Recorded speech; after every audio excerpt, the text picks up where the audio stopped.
প্রিয় দেশবাসীকে প্রথমে ধন্যবাদ জানাই যে দীর্ঘদিন পরে দেশের মানুষ দুইটা নির্বাচনে একই দিনে অংশগ্রহণ করেছে, একটি গণভোট আর একটা সরকার গঠনের জন্য ভোট। আমরা যতদূর জানতে পেরেছি, সংস্কারের জন্য যে গণভোট ছিল সেই গণভোটের পক্ষে হা ভোট বেশি পড়েছে। এই জন্য আমরা দেশবাসীকে আন্তরিক মোবারকবাদ জানাই। যদিও অফিসিয়ালি এটা ডিক্লেয়ার করা হয় নাই, শেষ পর্যন্ত কি হয় সেটা আমরা দেখার অপেক্ষায় আছি। আর সরকার গঠনের জন্য যে নির্বাচন হয়েছে সেখানে মূল প্রতিদ্বন্দ্বিতা ছিল মূলত দুইটা জোটের মাঝেই বলতে হবে। আমরা অংশগ্রহণ করেছি। নির্বাচনের প্রক্রিয়া যখন শুরু হয়েছে তখন থেকে শুরু করে আমরা আমাদের কার্যক্রম চালিয়েছি। আমাদের যারা প্রতিদ্বন্দ্বী ছিলেন তারা তাদের কার্যক্রম চালিয়েছে। স্বাভাবিক একটা নির্বাচন যখন হবে সবাই জিতবে না, কেউ জিতবে কেউ হারবে, এটাই গণতন্ত্রের সৌন্দর্য।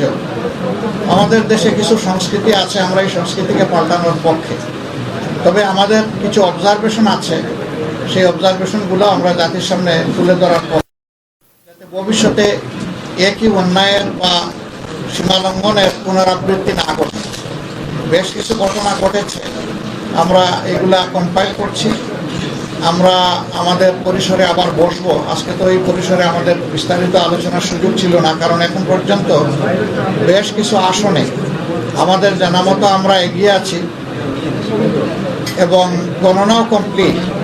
কিন্তু স্থানীয়ভাবে যারা রিটার্নিং অফিসার আছেন তারা ঘোষণা দিচ্ছেন না, ঝুলিয়ে রেখেছেন। তা আমরা বুঝতে পারছি না এটা কেন। মাঝখানে আবার ওয়েবসাইটে হঠাৎ করে দেখা গেল যে কে কতটা আসন পেয়েছে সেইটা দেওয়া হলো, মাঝখান থেকে উদাও হয়ে গেল, আবার নাই। আমাদের লোকদেরকে বসিয়ে রাখা হলো দীর্ঘ সময়।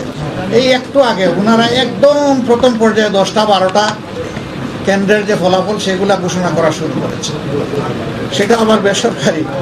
তা আমরা সব মিলেই এখন আপনাদের সামনে পূর্ণাঙ্গ কোনো বক্তব্য দিতে পারছি না বলে আমরা দুঃখিত। আমরা দিব ইনশাল্লাহ। আমরা আবার বসবো, আমাদের মধ্যে আমরা এগুলা নিয়ে বিশ্লেষণ করব। আমাদেরও কোনো ত্রুটি ঘাটতি থাকে সেটাও আমরা দেখব। আবার যদি সামগ্রিক কোনো বড় ত্রুটি ঘাটতি হয় থাকে সেটাও আমরা আনবো। আমরা আগেই বলেছি ছোটোখাটো কোনো বিষয় নিয়ে আমরা টানাটানি করবো না এবং পুরানা রাজনীতির সংস্কৃতিতে আমরা ফিরে যেতে চাই না। আমরা ইতিবাচক ধারার রাজনীতি করতে চাই। রাজনীতি যদি দেশের মানুষের জন্য হয় তাহলে যারা রাজনীতি করবেন তাদেরকে এই কথা মেনে নিতে হবে। পাশ করার গ্যারান্টি নিয়ে কোনো নির্বাচন হয় না, কোনো রাজনীতি হয় না। আপনি যাবেন মানুষের কাছে আপনার বক্তব্য নিয়ে, মানুষ যেভাবে গ্রহণ করবে, যতটুকু গ্রহণ করবে তাকে আপনার অভিনন্দন জানানো উচিত। আমরা দেশবাসীকে যতটুকুই তারা আমাদেরকে সহযোগিতা করেছেন এর জন্য আমরা গভীর কৃতজ্ঞতা এবং অভিনন্দন জানাই। আর আমরা আশা করছি যে খুব দ্রুতই সরকার তার অফিসিয়াল রেজাল্ট পাবলিশ করার সাথে সাথে আমরা আবার আপনাদেরকে কষ্ট দেব। তখন আমরা আমাদের চূড়ান্ত দৃষ্টিভঙ্গি জাতিকেও জানিয়ে দেব, আপনাদেরকেও জানিয়ে দেব।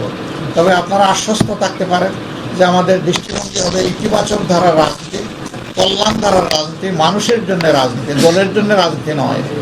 আমরা বিরোধিতার জন্য বিরোধিতা, ওই রাজনীতি আমরা করব না।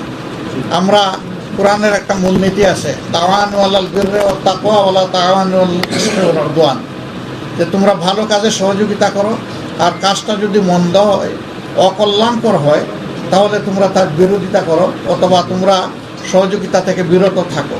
আমাদের মূলনীতি মূলত ওটাই হবে, ভালো কাজে সহযোগিতা থাকবে, মন্দ কাজ যেটা সেটা স্বাভাবিকভাবেই জনগণের অধিকার রক্ষার জন্য আমাদেরকে কথা বলতে হবে।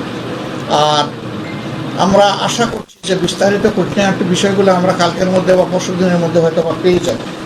এ সময়ের ভিতরে সরকারও আশ্বস্ত, নির্বাচন কমিশন আশ্বস্ত করেছে যে তারা 13 তারিখের ভিতরে রেজাল্ট দিবেন। আমরা সেটা দেখার অপেক্ষায় আছি, তারা দেন কিনা।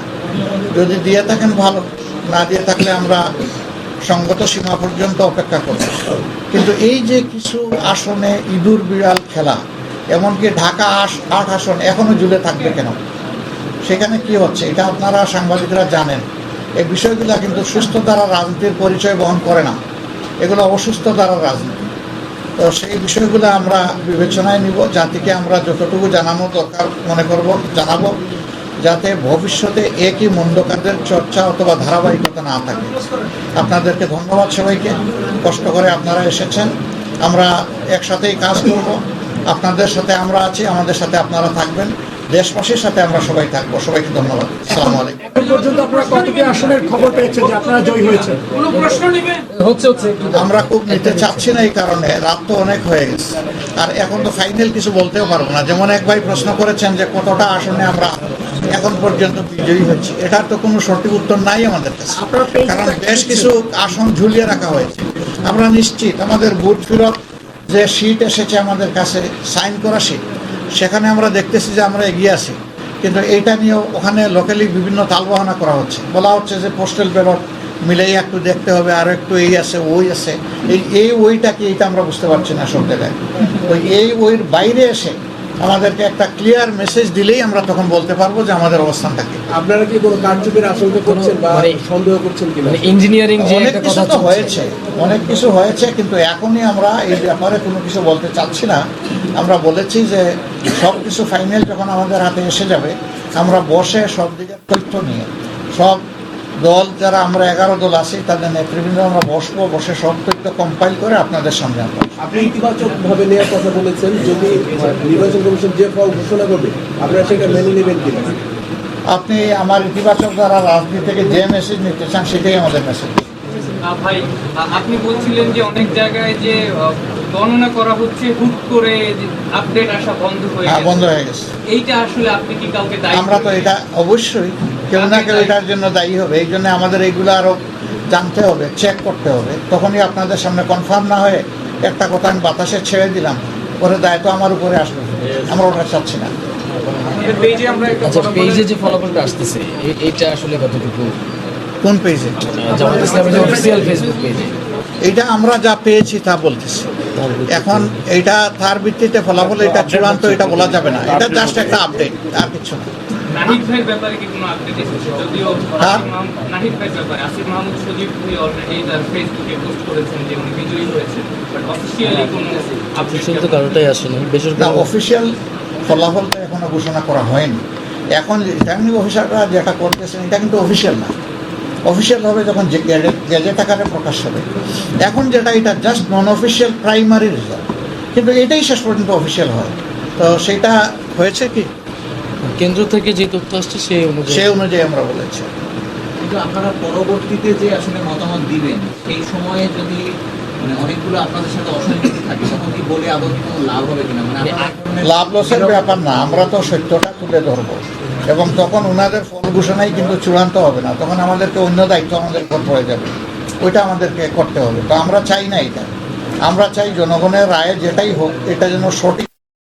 আমি যেমন ওইটাই বলছি যে আপনারা তো ধরেন বলতেছেন যে সবকিছুর পরে আপনারা জানাবেন, কিন্তু এখন যেসব কেন্দ্রগুলোতে আপনারা আপনাদের তথ্য অনুযায়ী আগানো আছেন, কিন্তু সেইগুলো নানা কারণে ফল ঘোষণা করতে বিলম্ব হচ্ছে, সেই ব্যাপারে আপনারা কার্যকর কি পদক্ষেপ নিচ্ছেন? ঘোষণা দিয়ে দিলে তো আসলে না, আমরা তো তাদের সাথে যোগাযোগ রাখছি, সংশ্লিষ্ট লেভেলে রিটার্নিং অফিসার যারা ওখানে আমাদের লোকরা বসা আছে, যে আপনি রেজাল্ট দিবেন না কেন, রেজাল্টের শিট আপনার হাতে এসে গেছে, আপনি কেন ওইটা পেন্ডিং রাখবেন? তো এই জিনিসটাই তো বলছিলাম যে এই ওই চলতেছে, ওইটা আমরা সমাধান চাই, এটা সমাধানের পরে ইনশাল্লাহ আমরা দেখব।